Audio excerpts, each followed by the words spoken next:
Hey everyone, this is Fabio and welcome back. And you know what's coming. Obviously, considering it's the 31st of December, it's time for the Game of the Year list. Of course, 2021 was a good year for me, gaming wise. Like always, quality versus quantity, it's the eternal problem for me, since I've only played 12 games this year, which to me, considering how busy I am, it's a decent amount. I'm super jealous and I cannot fathom how some of my friends online can beat, I don't know, 50, 60 games in 1 year. To me, something like that, it's completely unthinkable. But as I said, that's not really what matters. The important thing is that I've enjoyed all of the 12 games I've played. For the most part, these are all big, lengthy games. That's also one of the reasons why I don't play in too many games. But as said, very happy with the games I played this year. Only one from 2021, so don't expect super recent games on this list.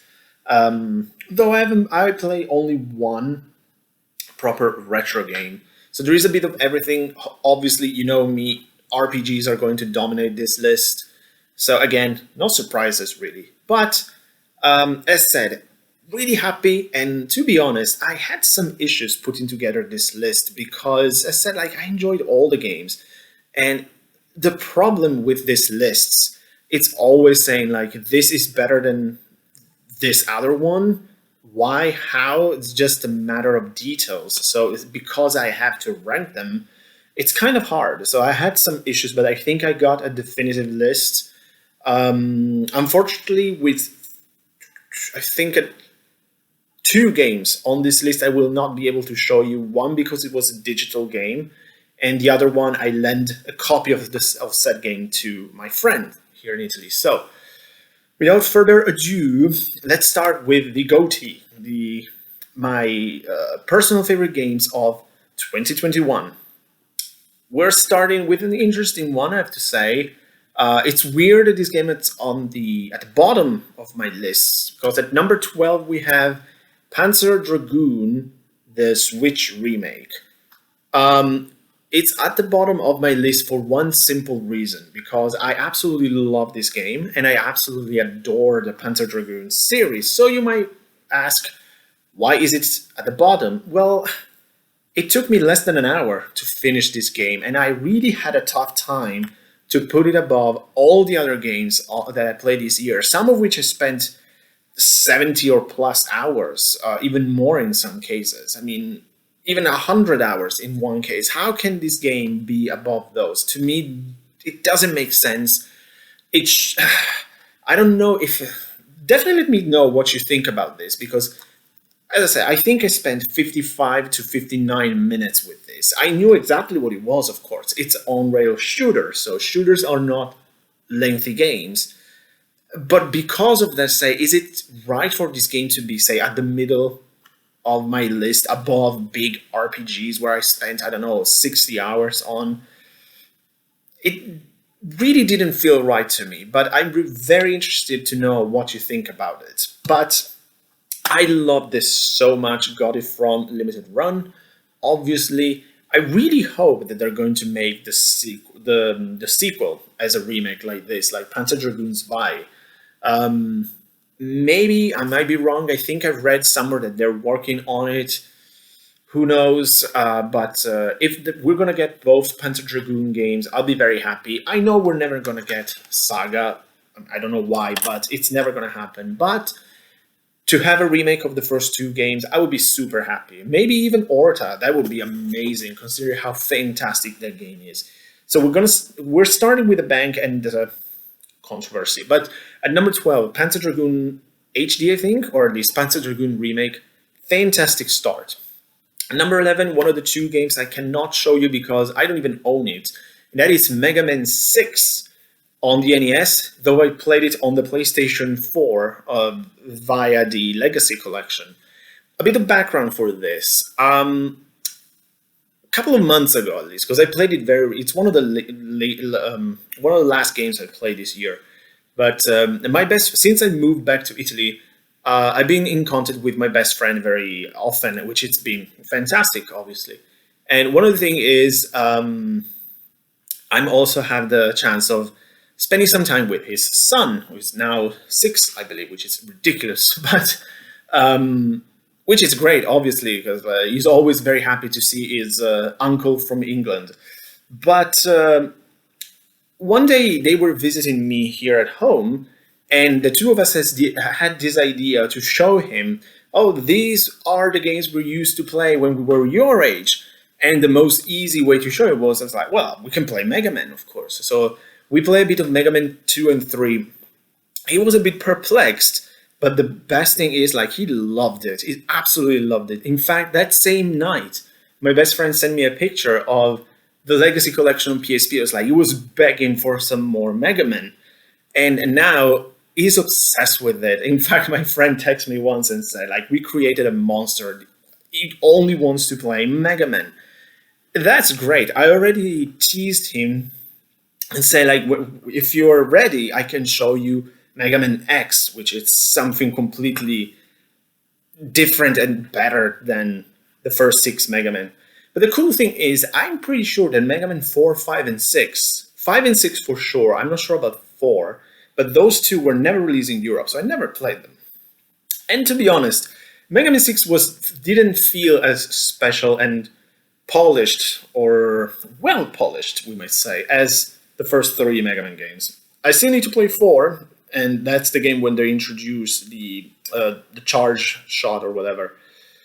But to me, like, the series really picked with 3 on the NES. I love Mega Man 3. To me, it's better than 2. 6 was fun, of course. It's a Mega Man game. I love those games. But it didn't, as I said, it didn't feel really special. But it was a real blast from the past replaying a Mega Man game. So at number 11, Mega Man 6. Great stuff. Number 10, we have the one that I said, like, maybe could be the disappointment of the year, even though it's not a disappointment at all. And that is Resident Evil 5 on PS4. It's a disappointment? Not really. Is it a great game? Not really. Is it fun? Hell yeah. I had so much fun with this game. And especially, the cool thing about this, it's the fact that it really reignited my passion for Resident Evil, which has been almost dead, basically, since the days of Resident Evil 4. After that, I was really kind of done with the series, which before that was one of my absolute favorites. And now, I mean, I replayed this and say, you know what? I really miss Resident Evil. So I bought, like, where is it? Resident Evil Revelations 1 and 2. I got Resident Evil 7, Resident Evil 6. I got a ton of Resident Evil games I want to play. Plus another one, we're going to talk about it later. A bit of a tease there. But 5, the thing is, like, a disappointment. It's like, it's not really a good Resident Evil game. But to be honest, I think I've enjoyed it more than 4. But it's just like, again, I just love the old school Resident Evil games. I cannot help it. But when we'll talk about the other game later, again, that not win-win kind of thing, really, do I really miss the old school games? We'll see. But again, the story was a bit ridiculous, but again, it's Resident Evil. I was expecting a stupid B-horror movie story, and I was not disappointed. A lot of fun.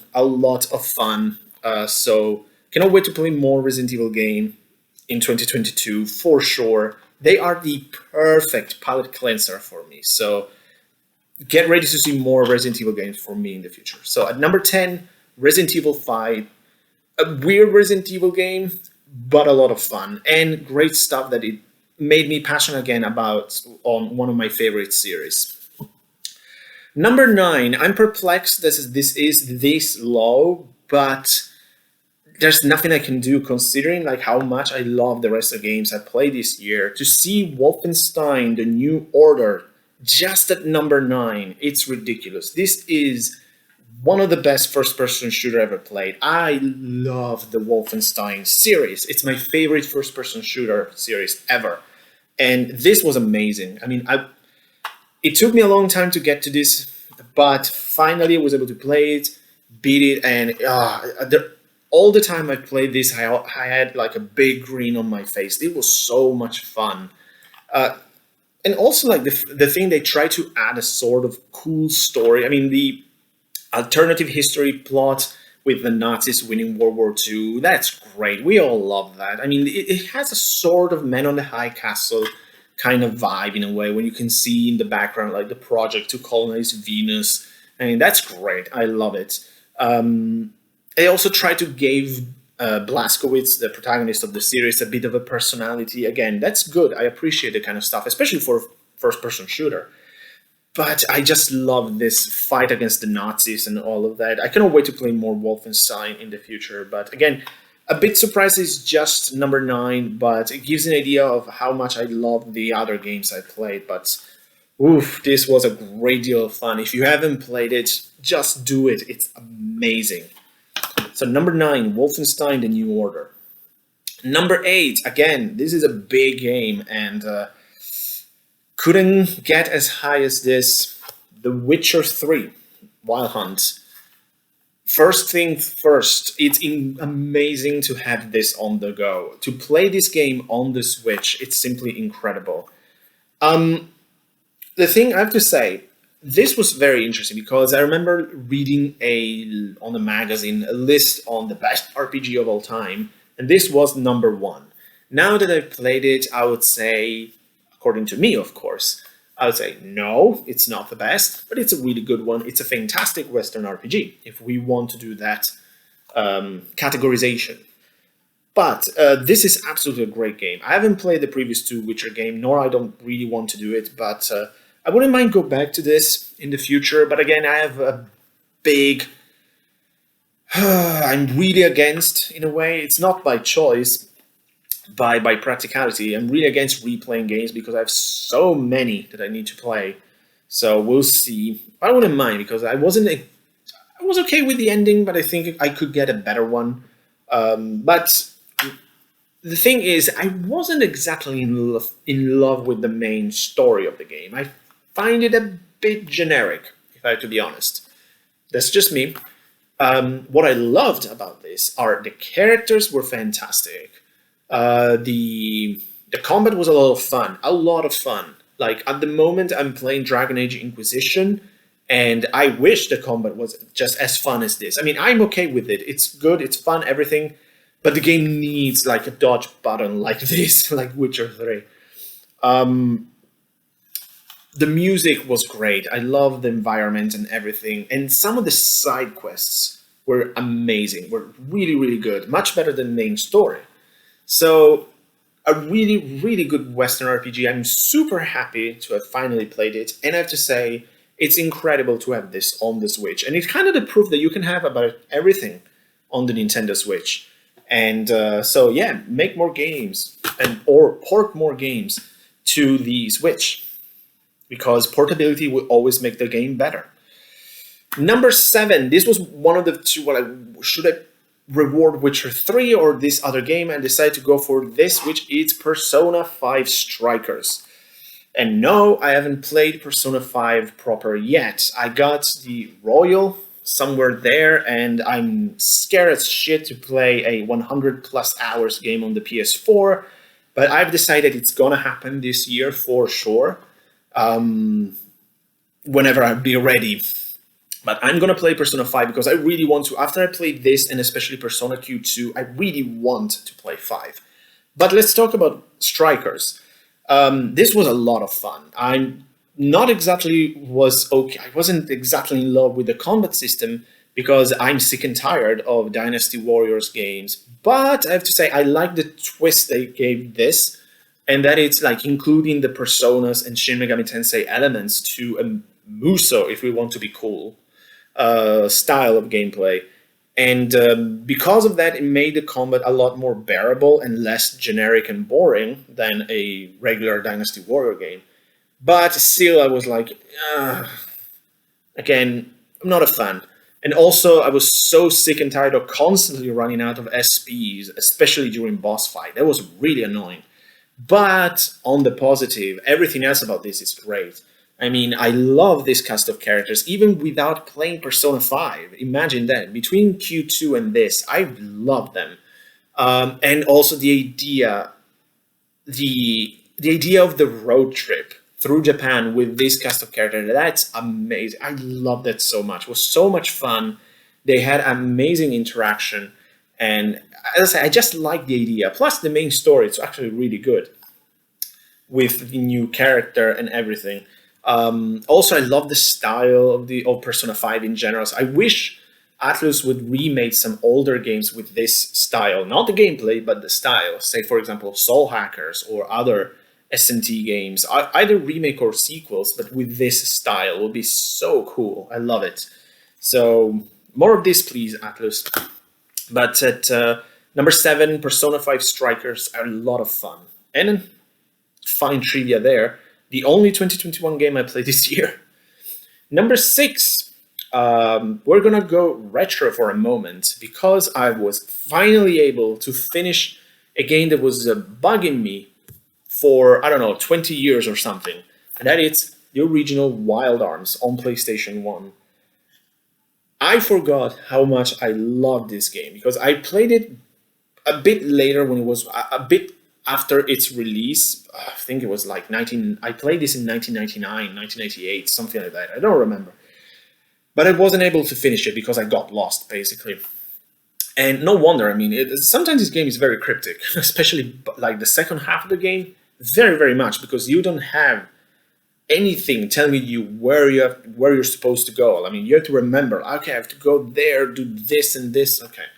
And some of the puzzles, very cryptic, but overall, this is such a good PS1 RPG. Definitely, I would say top 10 RPG on the PS1 material, because it's great story. I love the cast of characters. The 3 main characters of Cecilia, Rudy, and Jack, really like them, despite Rudy being a silent protagonist. But they all 3 have great arcs. I would say the real protagonist of the story, it's Cecilia rather than Rudy. But there's also like another honorable character in this game, and that's the music. This game has a fan-fucking-tastic soundtrack. And Wild Arms is pretty famous for its Western music. And I would say that's the music, it's what really make the setting even better. Because Wild Arms is famous for being the Western-themed RPG. And by playing this, you wouldn't really say that. Because it's kind of generic, just in terms of setting and the world and everything. It looks like a game made on RPG Maker, basically, for today's standards. So you have to like retro RPGs for that. But with that soundtrack, you really know you are in a Western-themed world with that amazing music. And it really makes the game better. And as I say, it's a character on its own. Plus, it's a great story. The sci-fi twist, and then which became the norm for the game, it's great.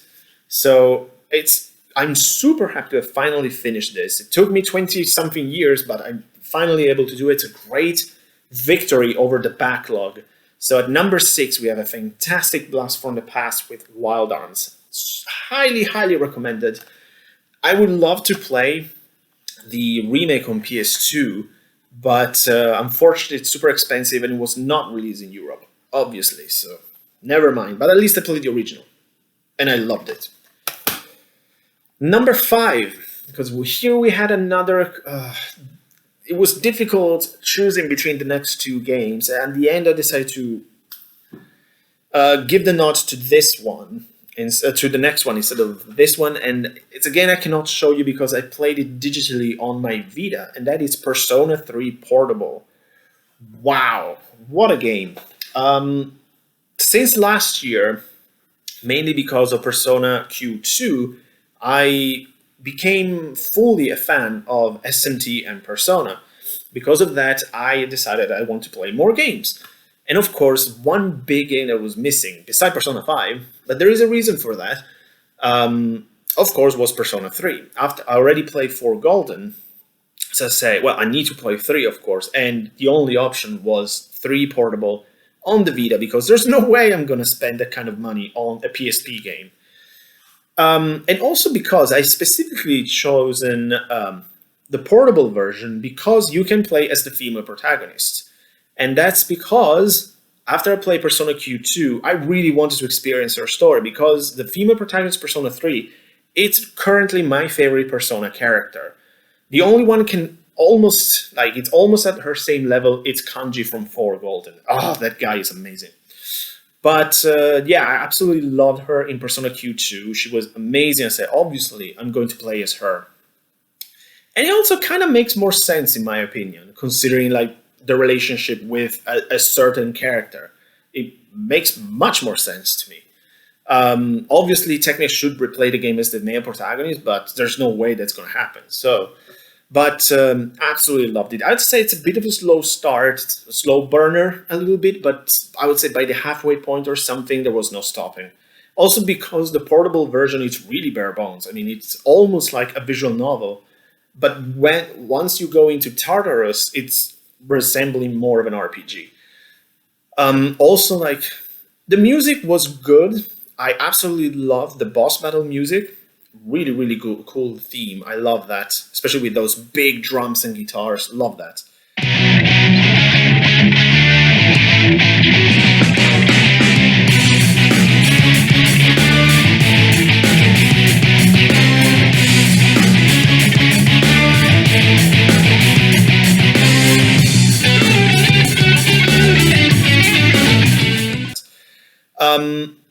It's difficult to say which one I liked more between 3 portable and 4 golden. In a way, like I loved certain things of 3 more, but I also love certain things of 4 more. For example, dungeon wise, there's no comparison. Persona 3 is not very good in terms of dungeons, in my opinion. It's just like you go up in Tartarus, which is not very interesting. In comparison with Persona 4 Golden, I mean, those dungeons were awesome. And for what I heard, 5 is even better. So, but that's just details, you might say. But it's in terms of the story, how dark Persona 3 is, I really liked it. It's more dark, like in your face, because 4 Golden kind of distracts you with, as I say, it's very bright and colorful. There are all the J-pop songs and everything. But in reality, it's a very dark game, of course, and I loved it. 3, it's super dark from the beginning. Also, one thing that I love about 3, and probably in terms of like summoning the personas or demon, it's absolutely the best. I love the evoker. The thing that the characters have to like shoot themselves, it's brilliant. I love that. And also, I love the cast of characters. For the most part, like I love Mitsuru, Kanji, all of that. But I also absolutely love the cast of 4 and 5. I mean, this series is so good. Now that I can finally appreciate the gameplay, I can also fully appreciate everything else, which is something that makes me very happy, of course. So number 5, it's crazy to think it's only number 5, Persona 3 Portable, because I've decided to reward this next game. And at number 4, we have Tales of Berseria. A strong contender at the moment for my favorite within the Tales of series, which is a series that the more I play, the more I like it. I love basically everything about this. Love the combat system. I love the gameplay in Tales of games, especially in modern Tales of games, because I don't want to touch Tales of Fantasia ever again, or those old 2D. Tales is not made for the 2D realm, but once it made the jump to 3D, oh boy. Since Tales of the Abyss, I love that gameplay style. And it gets better and better. Like, I cannot wait to play Tales of Arise. I got some ready to go. So, again, prepare to more Tales games for me next year. But Berseria, I really like how dark it is, especially like the story of the main character. It's interesting, the connection with Zestiria, but this is much better for the most part. A big plus, it has one of my favorite characters from the series, which is obviously Magilu. You were expecting Velvet, I suppose, but no, Magilu was amazing. She made me laugh a lot. But also, this is a great cast of characters. I mean, Velvet, obviously, she's a great protagonist. Laphicet, Aizen is a great character. Rokuro is great. I mean, one thing that I love about the Tales of series, it's the fact that they made great characters. And we had this discussion with Leo on the Funny Nerd podcast on the fact that What is more important in an RPG? What's the thing you're looking forward the most in an RPG? The story or the gameplay? The more I think about it, the more I think of a third answer, which is characters, because for the most part, the characters' stories are more interesting than the overall story. And I think Tales, it's a perfect example of this. Tales of Abyss, which at the moment is still potentially my favorite, but Berseria may surpass it. And there is another candidate that I will play this year that I hope it will be better. But Tales of the Abyss, who cares about the main story of the whole thing when you have Luke's journey? Of course, you make these videos and someone calls you. But anyway, where was I? So we're talking about Tales of Berseria, and especially one element that I love about the Tales series are the characters. And I think that this is a series that does characters very well. And I think I was talking about Tales of the Abyss and say like, yeah, sure, there is this big story, but what you really care about is Luke's story. And it's kind of the same here. I mean, the story is not as convoluted, but kinda. That's one of the issues I have with Tales games, which the main story, it goes a bit crazy at times, but you can always rely on fantastic characters and character moments. So, and Berseria doesn't disappoint. I mean, it's much better than Zestiria in that, which I liked. This is much better. Yeah, fantastic combat system. It looks gorgeous, very colorful, even though dark at times, but really interesting Tales game, and definitely a candidate as one of the best of the series, in my opinion at least. Alright, top 3. We're gonna start with a game that I cannot show you because I lent it to my best friend, and I would say this is by far the surprise of the year, and that is Resident Evil 3 Remake. Out of nowhere. I mean, I knew I was gonna love it because Resident Evil 3 is my personal favorite Resident Evil game, but I say, hey, it's just a remake, whatever. I mean, and everyone online was basically saying this game is garbage because, of course, Resident Evil 2 Remake is the greatest of all time. Then I played it and I was like, what the hell is everyone talking about? This game is fantastic. I loved it. I already finished it at least twice because while I don't like replaying games, survival horrors are kind of the exception because they're short. And for what I understand again, most people were complaining on the fact that this game is short. Well, Resident Evil games are supposed to be short. Would you like to play a 50 hours Resident Evil game? Are you insane? But, and yes, sure, it's a bit different from the original, but I don't mind that. Like, I like the idea that Nemesis is introduced right away, because that's kind of the most important thing in the game. It's Nemesis and the cat and mouse thing between him and it and Jill. Also, I didn't have a problem with Jill Valentine not dressed as in the original, because who cares? There's like a bajillion mods on YouTube with Jill dressed with basically nothing. So if you care about that, go on YouTube. But I really like everything about it. Like, and that's the thing I was saying earlier, talking about Resident Evil 5, the fact like I love the old school tank controls and everything. But then I played this and say, this was a lot of fun. And it's a really nice modern iteration of Resident Evil. It's not too much action. There is some, but it's not that you charge zombies and kick them with, like in Resident Evil 4 and 5 and 6, I guess, with, I don't know, kicks and punches and stupid nonsense like that. You need to be careful, but I mean, it controls very well, and also it's potentially one of the best looking games I've experienced so far. And overall, I don't think there's much to say. It's just a fact, like, I really liked it. I liked almost everything about it. But all of this thanks to Resident Evil 5 and reigniting my passion for the series. In fact, as I said, I also have Resident Evil 2 Remake ready to go and see what the hubbub about that is all about. Because to be honest, I've always preferred 3 over 2. And I don't think this will change after playing 2 Remake, but I'm sure I'm going to love it. So at number 3, as I said, the surprise of the year, Resident Evil 3 Remake. Number 2, and I would say in any other year, this game would have been number one because it's fantastic, and I barely scratched the surface of it, but I loved it this much. And that is Ori and the Blind Forest. Finally been able to play because I was waiting for something like a Switch port of the game, because at first this game was only available on Xbox One, and who cares about that?